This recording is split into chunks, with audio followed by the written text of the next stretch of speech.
So going to that point of whether you're dealing with scouts, non-scouts, whatever, the thing that I think when you talked about small failures in leadership in scouting, the need increases a little bit with 14 and 15-year-olds.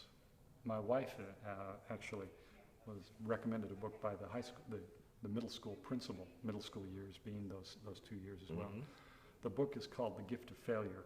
I don't know if you've heard of this I book. have, yeah. And my wife just finished it actually the other night. We've talked a lot about this, and it dovetails very much with my experience with these 14 and 15-year-olds is that they need more accountability, and they need the ability to go a little bit further in their failures at times Yes. than you want to give the 12 and 13-year-olds. The 12-year-old, 13-year-olds need a safe spot. Right. 14-year-old, 15-year-olds don't need as safe a spot, but they need immediate help after they need an immediate reinsurance Yes. after a failure. And you touched on something that's kind of near and dear to my heart, is that while we prepare them for success and we train them well and we hope that they have success, I think equally important, we do teach them how to deal with failure.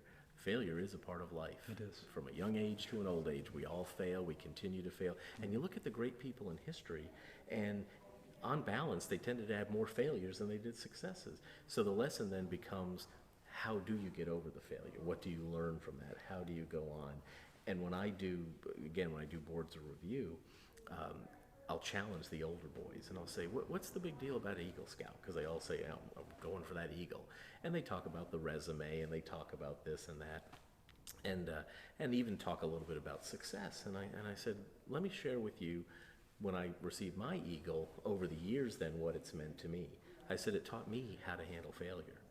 It really did. And there were plenty of ups and downs, but by following the Scout Oath, the Scout Law, some of the techniques and leadership techniques I was taught, it just helped me get over those hurdles, and still helps me get over those hurdles. So that's why I kind of started that theme about, a safe place to fail, because if you learn that and you learn that failure is a part of life, but it doesn't mean everything's over and you're a loser and all that, and you can overcome those obstacles, boy, that's a big lesson right there. That's just beautiful. So